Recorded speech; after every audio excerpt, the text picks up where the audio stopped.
Hello, listeners. I'm Kathy Fang with Below the Radar, a knowledge democracy podcast. Below the Radar is recorded on the territories of the Musqueam, Squamish, and Tsleil-Waututh peoples. This episode of Below the Radar B-Sides is guest hosted by Joe Clark, term assistant professor at SFU's School for the Contemporary Arts. He is joined by Benjamín Schultz-Figueroa, assistant professor in film studies at Seattle University and author of the Celluloid Specimen, Moving Image Research into Animal Life. Together, they chat about their shared interest in non-theatrical film and the histories and speculative futures of scientific filmmaking. Enjoy the episode. Welcome, everyone. Welcome to Below the Radar. My name is Joe Clark. I'm guest hosting today on the podcast, and I'm a term assistant professor in the School for the Contemporary Arts at Simon Fraser University. I'm excited to be joined today by film scholar and author, Dr. Benjamín Schultz-Figueroa, for a discussion of his work, especially and including his recent book, The Celluloid Specimen, Moving Image Research into Animal Life.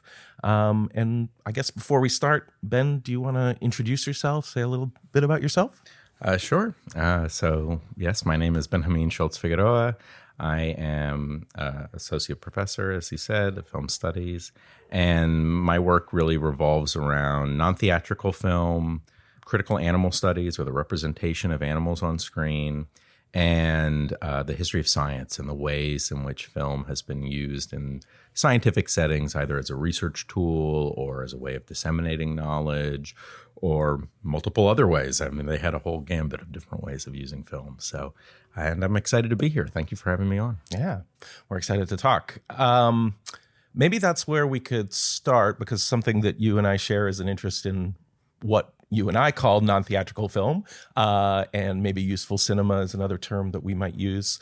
But I think probably lots of listeners don't know what that means. So what does it mean to you as a category, as a subfield of cinema studies, and why are you interested? Sure.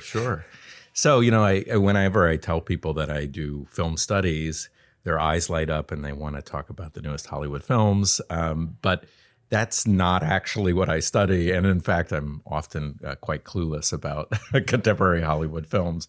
So non-theatrical film is all of these other places beyond the cinema where film is being used or being watched for multiple other reasons besides just entertainment. This is a crucial part of film history. It's really what film began as, was a scientific tool.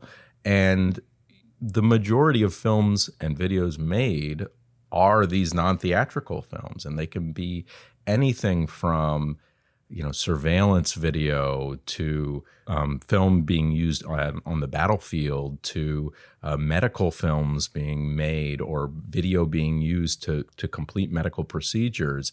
There's all sorts of ways in which the moving image is integrated into institutions beyond the theater itself. And these are really important ways.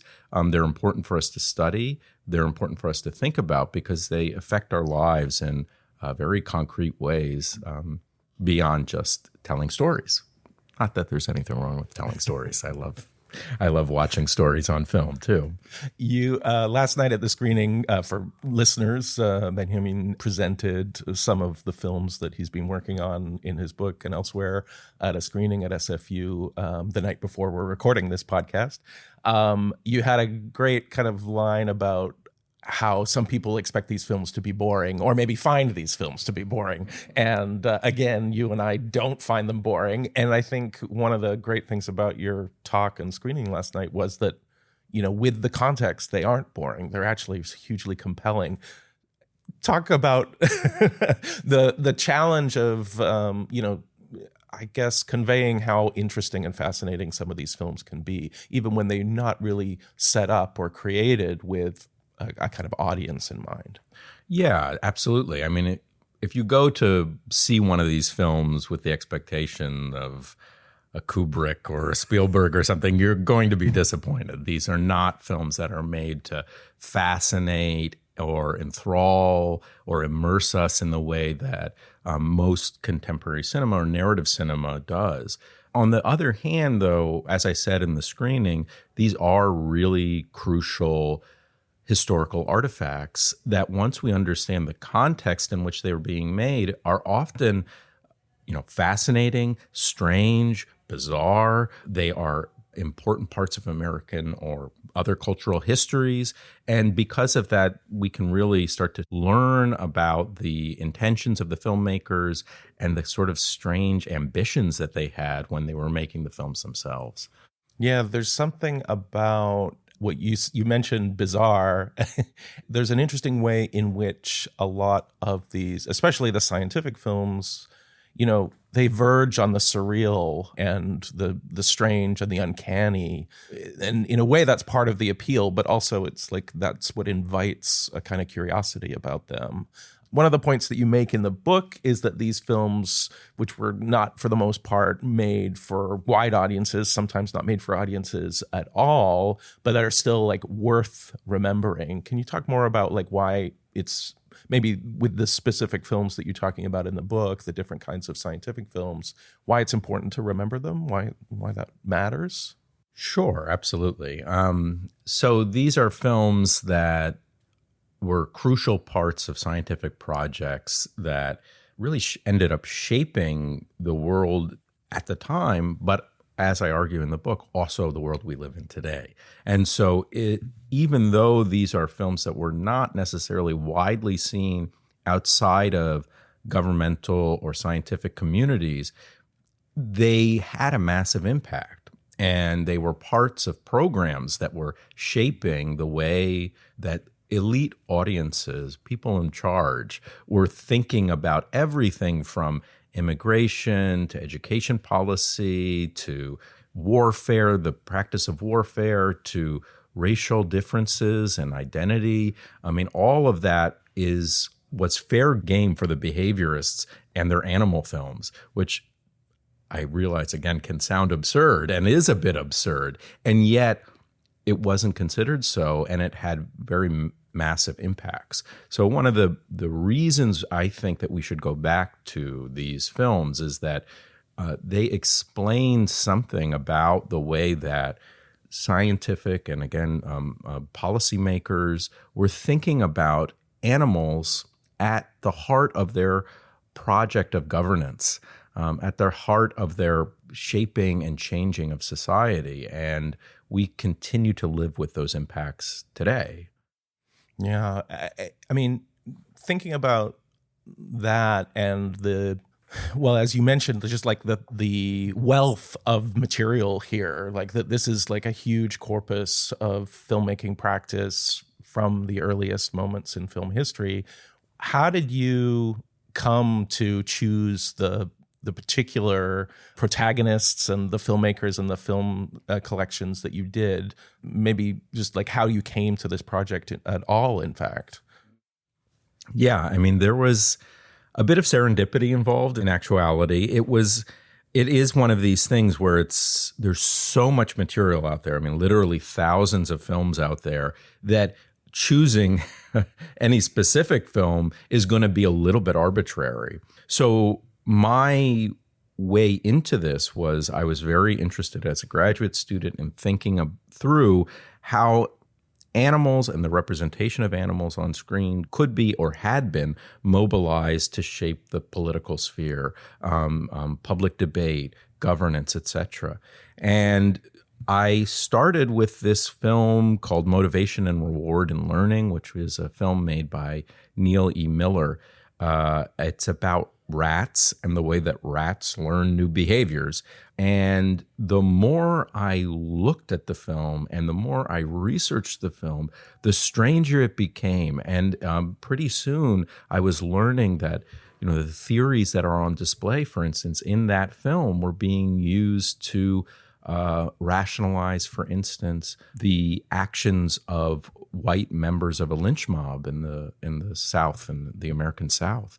And that juxtaposition was shocking to me, and it drove me to learn more and to keep researching.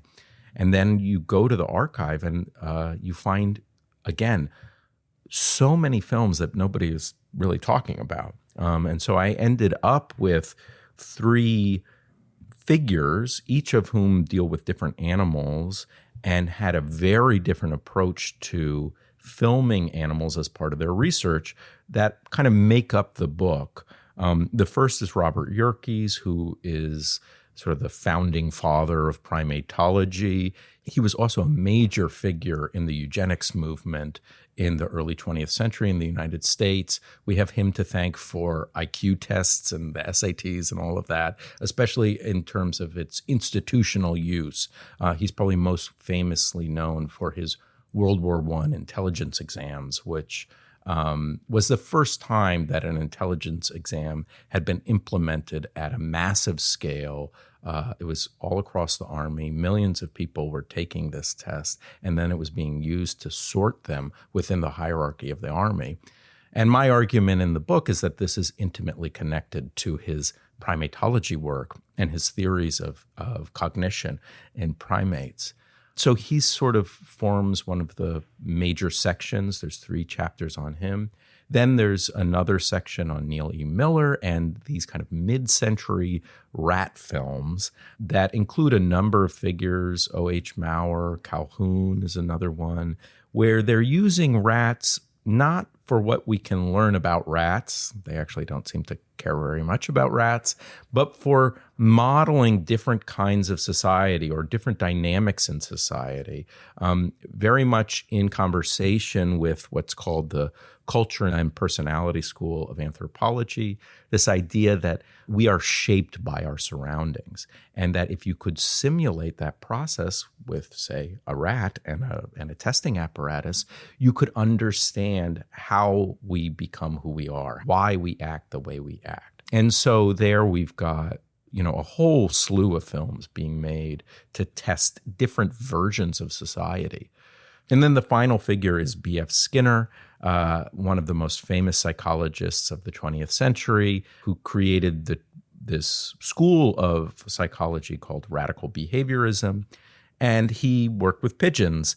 And there we've got a really idiosyncratic and interesting career where he sort of starts off making films as part of this project called Project Pigeon, which is supposed to turn pigeons into weapons by putting them at the head of a missile, and they're pecking screens. And as they peck the screen, the missile changes course according to the pecks and aims closer and closer to the intended target. So he's militarizing and controlling these pigeons to turn them into a kind of machine. But he also becomes, as time goes on, a proponent of what he describes as an anarchist view of society that no longer needs a government because you've built in these behavioral incentives and disincentives. So he's imagining a world without prisons. He's imagining a world without money, because all of that, the role of all of those things are taken care of by just these behavioral precepts. And there he kind of goes on a roadshow of television programs with his pigeons, trying to demonstrate the validity of this utopian society he's imagining. And so I'm analyzing that as well and thinking about the way he's trying to use television as a way of influencing society and changing its course in some way.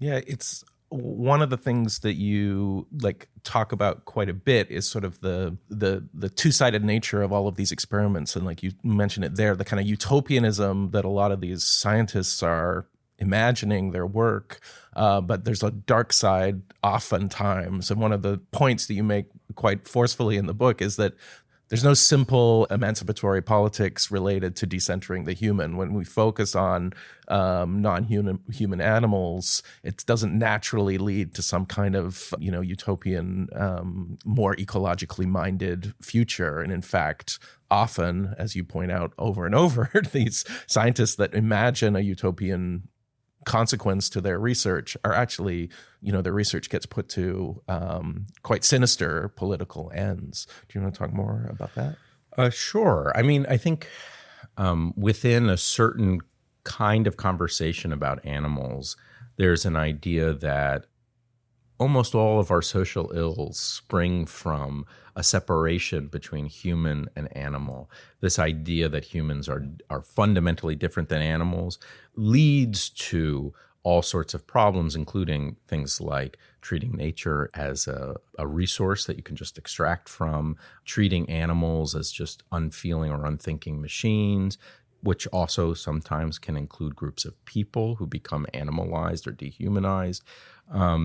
And all of these criticisms, I think, are very well-founded in lots of ways, but I also think that sometimes we can assume that if we could just escape the kind of trap of humanism, that the problems of, say, racism, intense poverty, classism, sexism would somehow also, as sort of downstream effects, disappear. And I forcefully disagree with that in the book. My feeling is that many of these scientists actually considered themselves, although they weren't using this term, as post-humanists, Skinner especially, but really all of them think of themselves as studying the human animal and the human as an animal. And they do not see major distinctions between humans and other animals, which, is in some ways laudable. It's a different approach to the history of these debates. But at the same time, that doesn't necessarily lead to a better outcome in society. I mean, they're still talking about a kind of control. And one of the major points that I try to make in the book is just that when we look around us today, I don't see a society that is necessarily based on human exceptionalism. I mean, I think that contemporary capitalism is not particularly interested in us as individual humans with, rationality in the back of our head that's sort of guiding our bodies and deciding our actions. I think that, Amazon sees us as a mass in the same way that we often describe animals as a mass, as a population, as a species, etc. And in that way, a company like Amazon is post-humanist, but not in the kind of ways that we would want to champion, right? Because these can also be very, very dangerous, very, very pernicious ideologies. So I think we need to have a much more subtle way of talking about these issues that doesn't presume any politics to decentering the human, as it's sometimes described. Instead, we should be thinking about what are the effects for both humans and animals of different arrangements of society, of different forms of ideology, of different forms of post-humanism, if we want to call it that. Yeah. And I mean, you also make the point, I think, and this is kind of maybe a gentle corrective or maybe not so gentle corrective to critical animal studies that maybe sometimes takes those terms as given, animal or non-human animal or human, and like one of the things that your book does is it historicizes those categories and shows how, in particular, cinema was a vital tool in creating, reaffirming, reiterating, revisualizing those differences and those categories in and of themselves.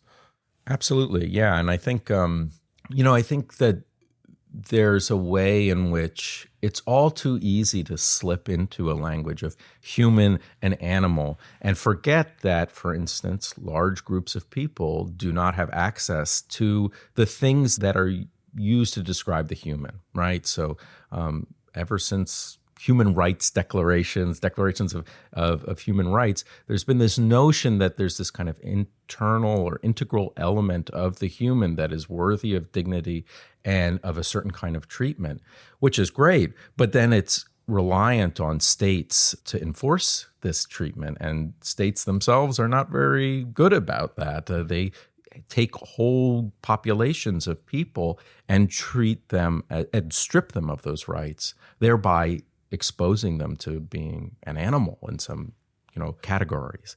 And I think that if we don't grapple with that every single time we talk about human and animal, then we are going to be missing the point in some ways, and we're going to be missing major parts of how this debate actually affects us and affects our society. So I think it's always important to redefine human and animal in each historical instance, because these terms are changing according to the policy goals, the politics, the ideology, the scientific goals of different actors at different points in history. And again, so I'm very, very wary of speaking about human and animal relations, because what do you mean by those terms? It's not clear, and it's meant many, many different things at different periods. We talked a little bit about the kind of like the bizarreness of some of these films and how they can create like a kind of surreal viewing experience. And I mean, this is true in many of the films you showed last night, but especially those pigeon film, like even the whole Project Pigeon, B.F. Skinner's kind of madcap scheme to make these pigeon guided bombs.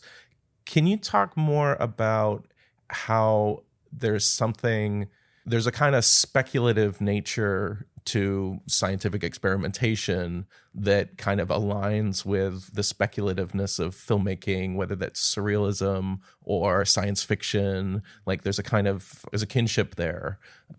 Do you want to talk about that? Sure. So, I mean, all of these scientists were very ambitious. So Yerkes, Miller, Skinner, they believe that their theories, their work with animals, was going to bring about a new societies that were not in existence at the time they were working. And so there's a kind of double vision that occurs in each of the films where we're supposed to be seeing the representation of particular scientific principles, but we're also supposed to be imagining what a society based on those principles could look like. And that is a very utopian vision in some ways of, if only the scientists, the behaviorists were in charge, we could have a society that would be reorganized rationally in response to the ways that these animals are behaving. So we're really being asked to watch not just in the kind of concrete observation way that you think of, empirical sciences operating, but also with an eye towards speculation and towards the future and towards what is or what could come.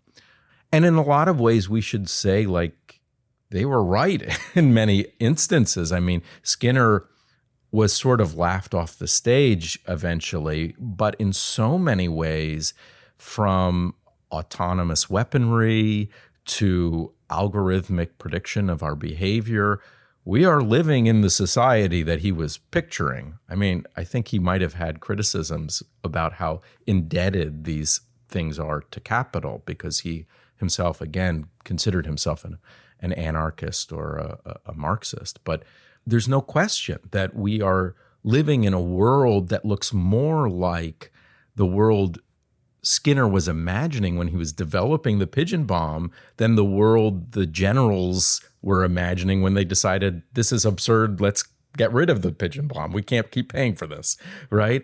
We have autonomous weapons. We have drones. We have smart bombs, right? More and more, there's this idea of the battlefield as a space with weapons that are making decisions on the fly without human operators. I mean, this all sounds a lot like what Skinner was imagining at that time. And so, I think we need to take seriously the speculative components of these figures, even if they seemed absurd and, in some ways still seem very absurd. And that brings us to the present to some extent. And like, obviously the issues that you're describing in the book are very much alive today. There are scientists using video today. You ended the screening last night with that promotional film from Elon Musk's Neuralink project, featuring a chimpanzee playing Pong using a brain implant. How do you see the use of video in these kind of new utopian imaginings that scientists and capitalists are implementing today? Like, is the relationship the same? Is it changing?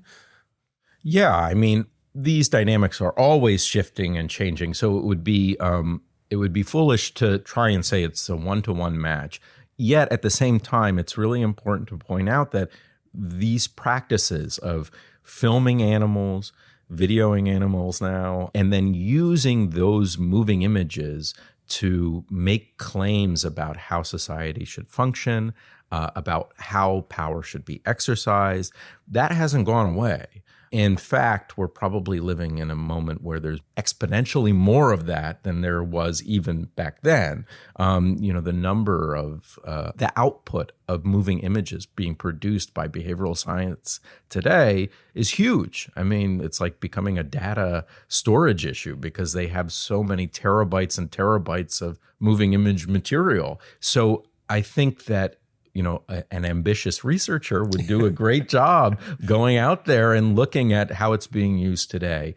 In the instance of Musk, I mean, Musk is very clear with his animal displays that he is imagining a new world where humans and apparently animals are integrated into our computational tools in ways that are unlike anything we experience today. And he is, Musk is a real futurist in this sense.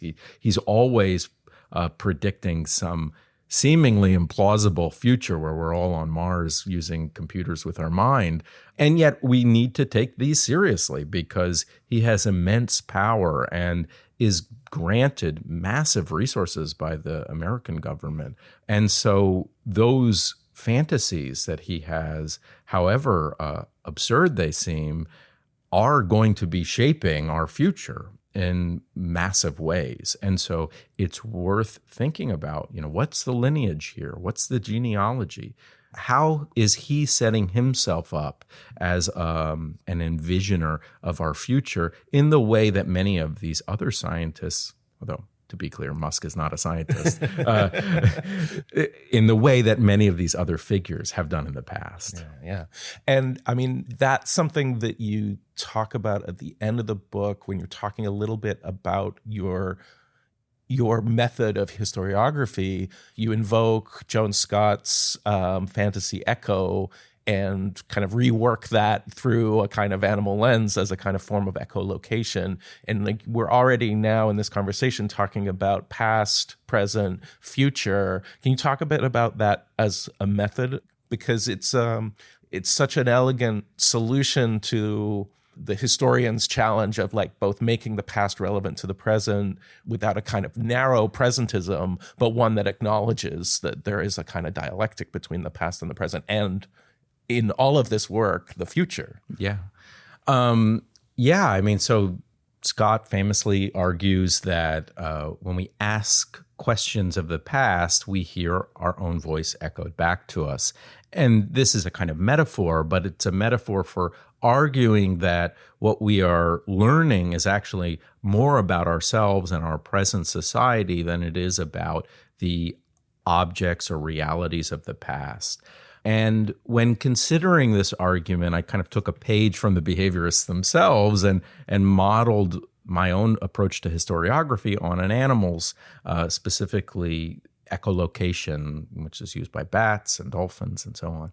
Echolocation is a way of asking questions, sort of, sending out your voice in order to situate yourself in relationship to other objects. And a crucial component of echolocation is that even though you are hearing your own voice come back to you, it must have bounced off of something, that there was something there to bounce off of, and that this can be used in very crucial ways to situate and position yourself and navigate through, a dark cave or the ocean, right? Or the depths of history. Yes, exactly, right?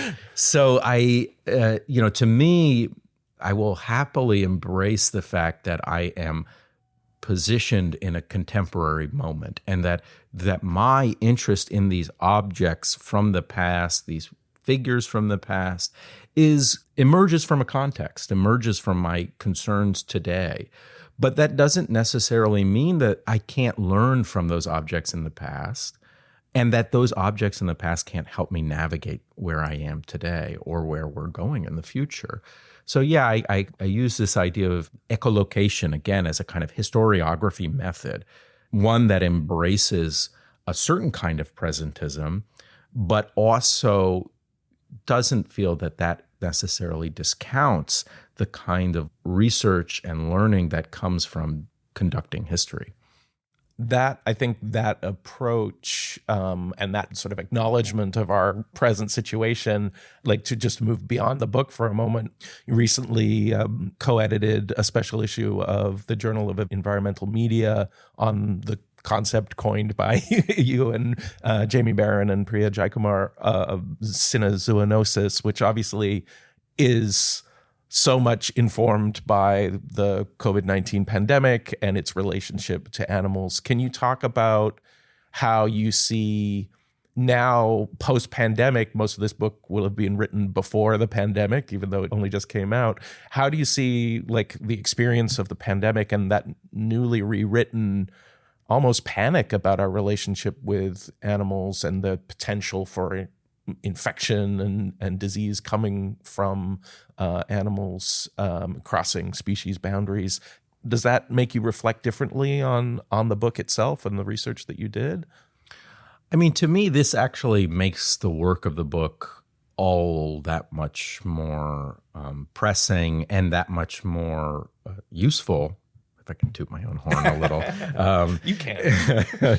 I mean, you know, the world we live in now is more concerned with animals than I think it has been for a very long time, at least in Western countries. That, you know, especially with the oncoming disasters of climate change, when we look at animals now, we don't look at them in the way that most of mainstream culture has looked at animals in the past. I mean, historically, when we think about wildlife media, it's imagining animals as something either in the past, a representation of a kind of fading past that's giving way to the human world, or as something that's timeless, outside of history. And there you can think of all those Disney nature documentaries where it's imagined as a kind of cyclical relationship to time that doesn't have any connection to what we think of as human politics, human history, so on.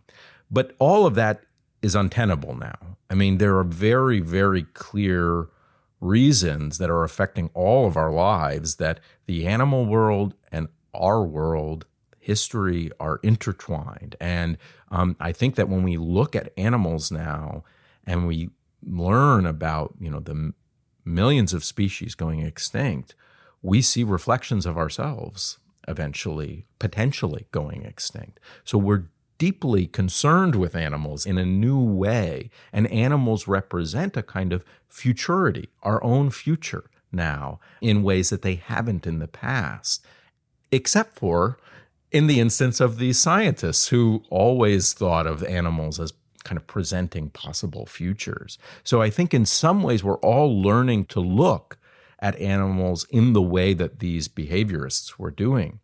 More specifically, I think with issues like, you know, the mass extinction of animals, things like zoonotic disease, you know, we've just been very dramatically learning that our relationships with animals has the power to shape society. You know, the COVID-19 as a zoonotic disease, it is a result of the ongoing degradation of animal environments. And scientists today say that, you know, we should expect more massive pandemics, zoonotic diseases like this because of climate change, because of the encroachment on animal environments, because of the biodiversity loss, that all of these things can lead to more zoonotic diseases. So again, I think it's very incumbent on us to think carefully about how we are looking at animals going forward, because I believe we can expect them to become much more charged figures in our political debates, in our scientific debates, in our way of thinking about the world, and our thinking about the future. Mm-hmm. And that makes a case, just to kind of bring this full circle, makes a case for the kind of media studies, film studies that you're doing. So, because we can't just look at the Hollywood representations of animals or even the documentary representations of animals, looking at the ways that scientists are looking at animals through a lens, through a camera, is really important in this context, right? Absolutely. And you know, I think one of the other, going back to the question of recuperation, right? One of the issues is that scientists now are kind of, especially biologists, ecologists, are charged with making huge decisions about animal environments and animal life forms. And those decisions are going to massively impact us. So for instance, I was just having a fantastic conversation with someone from the Fish and Wildlife in the US. And they were saying that, you know, one of the big debates is about assisted migration. As climate change occurs and as temperatures rise, many animal species are going to need to relocate to new environments that approximate the temperature that they've evolved to live in. And yet this has the potential to massively change our society, because introducing species into new ecologies, we know from years of ecological work, can decimate those ecologies. You know, the famous example is Australia with the toads and the rabbits and so on.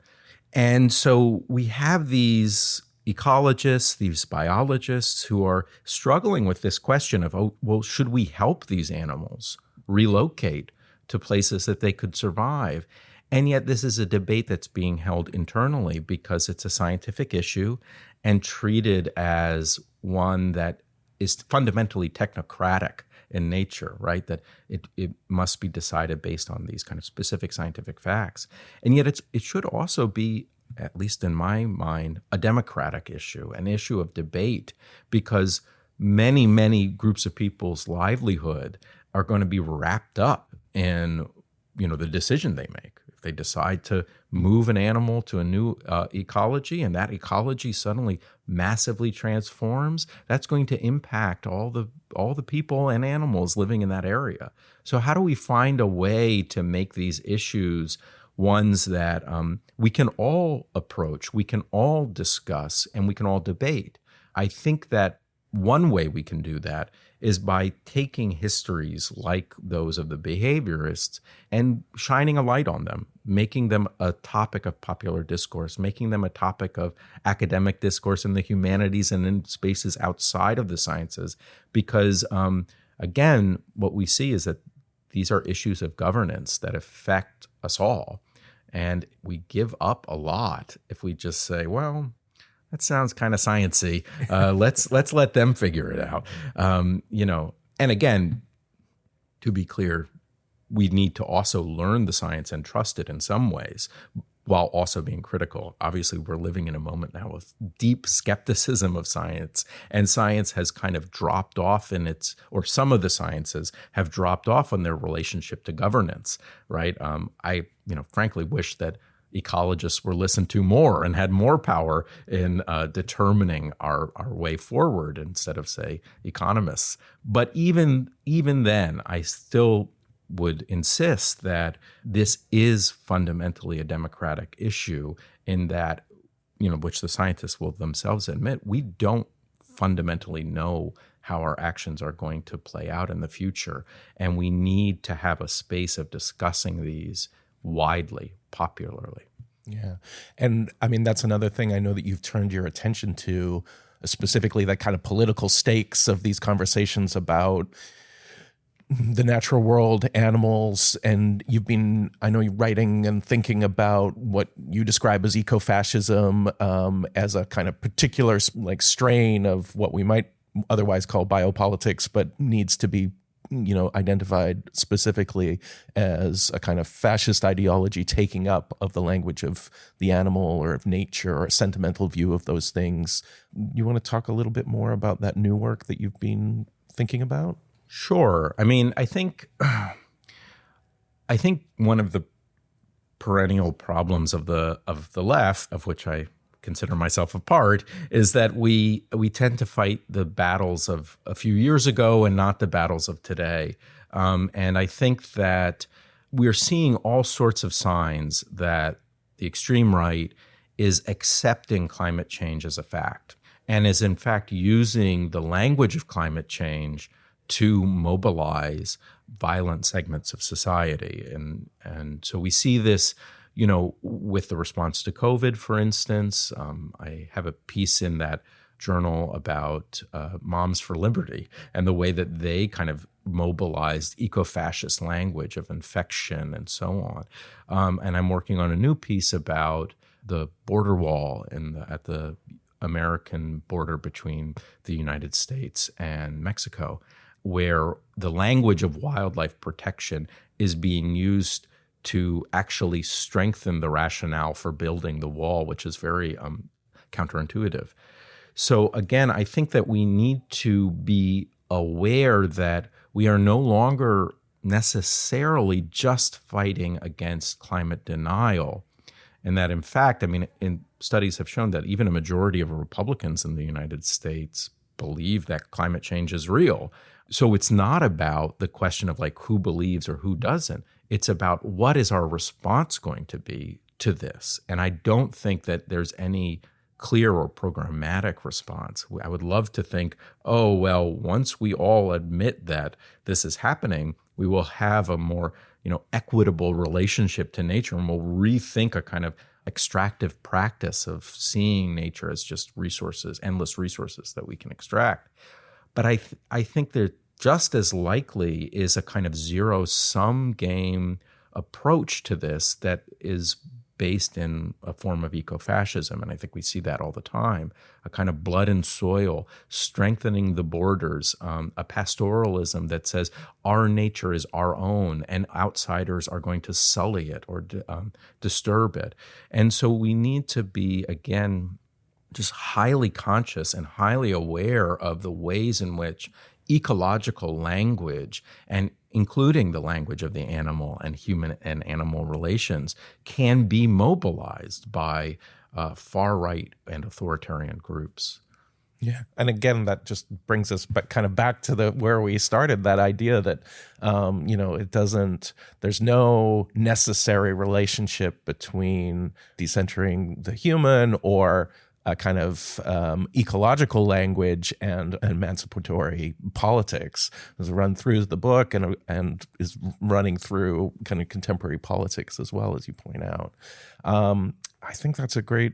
It's maybe a depressing place, but a fitting place to wrap up.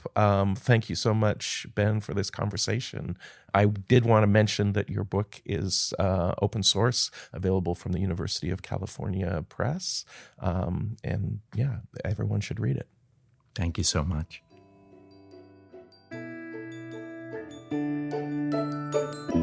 Below the Radar is a knowledge democracy podcast originally created by SFU's Van City Office of Community Engagement. The Below the Radar B-sides are supported by Van City Credit Union. Thanks for listening to this conversation with Joe Clark and Benjamín Schultz-Figueroa. You can learn more about their work in the show notes below. Thanks for tuning in.